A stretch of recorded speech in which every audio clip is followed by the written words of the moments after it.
dito, nangungupkob sa atin, nagpapahirap sa atin. Okay? Ang mga taong ito ay Pilipino na katulad natin. Sila ay nakaupo sa mga opisina ng gobyerno. Sila ay nasa Kongreso. Sila ay mga taong dapat ay maglingkod sa atin. Pero sa halip tayo ay ninanakaw at ninalapastangan. Habang marami sa atin ng kihirap na halos hindi makakain maghapon, hirap na hirap, mga magsasaka, mga manggagawa, kung ano-ano pa, sila ay nagpasasa sa kanilang mga ninakaw na pera sa ating bayan. Hindi ito ang kalayaan na pinaglaban ni Jose Rizal. Hindi ito ang kalayaan na pinangarap ng ating bayaning si Andres Bonifacio. At hindi ito ang kalayaan na pinagtubo ating mga ninuno, mga bayani.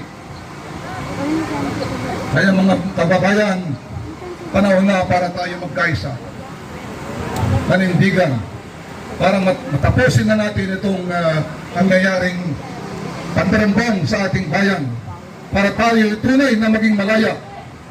Mga kababayan, tayo ay mayroong kalayaan para ipahayag ng ating nanglamdamin. Tayo ay magsama-sama para tapusin na natin itong kalukuhan ng ating mga babayan ito nagpapasasa sa atin. Marami sila, andyan lang sila. Panahon na para tayo ay magsama-sama at panagutin sila, isuli ang mga dapat nating, ang dapat nilang, ang mga ninakaw nilang mga pera sa taong bayan. Ang kalayaan para ito ay ganap at tunay, dapat manumbalik ang katapatan at katinuan dito sa ating gobyerno, sa ating bayan. Hindi tuloy tayong tunay na malaya.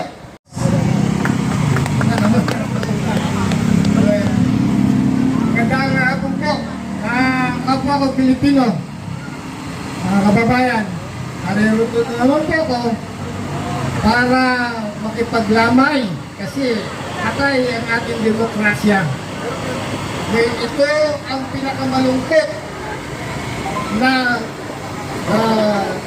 pag-celebrate natin ng Independence Day. Ito ang pinakamalungkot. Bakit kanyo? Kasi nga, namatay ang demokrasya natin. Sino ang pumatay? Si Magellan? Si Lapu-Lapu? Sino? Correct! Sana po, ako po'y nanggaling pa ng La Union sa Norte. Nakikisa po ako sa aking mga kasamahan. Yung ang bilang ng mamayang Pilipino, indicted, bangon sambayan ng Pilipino, yung parak, yung retirees ng PNP, at yung SFGF. Po, yan ang mga organisasyon ko po na nandito po sila yung sa SFDF, yung mga intel operatives namin. Meron kaming nagawang grupo na counter-intelligence. Kung may intelligence, ang AP, meron din yung grupo ng Filipino Guerrilla Forces po. Sana po ay matundukan na ang pang-api ng ating gobyerno. Hindi natin nilalabanan ng gobyerno yung mga tao po na namamahala, yung corruption, yung pagnanakaw, pati yung demokrasya natin ninakaw. Nagbebendalo sila, kaya magbendalo rin sana tayo. Mahirap po kasi yung parati na lang tayong hindi kikibo. Dapat po, karapatan din natin ihayag ang ating nararamdaman sa mga namamahala ng gobyerno. Ang politika po maganda. Sana. Pero yung tumatakbo, yung mga tao na politiko, yun ang nagpapadumi ng ating politics. Kaya dapat palitan mo yan, mga yan. Manalangin tayo. Malapit na po. Manalangin tayo. Galit na galit na. Hindi lang po yung grupo namin mga retirado. Pati yung nasa active. Ang sabi nga nung nasa active, magpakita kayo. Mauna kayo. Yan po ang ano nila. Hindi po sila pwedeng manguna ngayon. Hindi katulad noon, sila nanguna. Yung mga dapat tayo. Ako kasi sibilyan ako eh. Tayong mga mamamayan na sibilyan ang manguna. Kaya tinatawagan ko po lahat Pilipino. Yung Pilipino po talaga, hindi ka pa yung isa dyan na active president na may laing hindi lang laing Inche. Meron po akong suggestion kung naririnig po ni Congressman Mike Defensor at saka yung 18 Marines pinangungulaan nung nila. Di ba po na-deny yung petition sa Supreme Court ni yung teacher Tayam dahil wala siyang legal standing. Ibig sabihin po niyan, wala siyang karapatan dahil hindi siya yung party interest. Wala siyang, hindi siya apektado sa nangyayari dito sa Senado.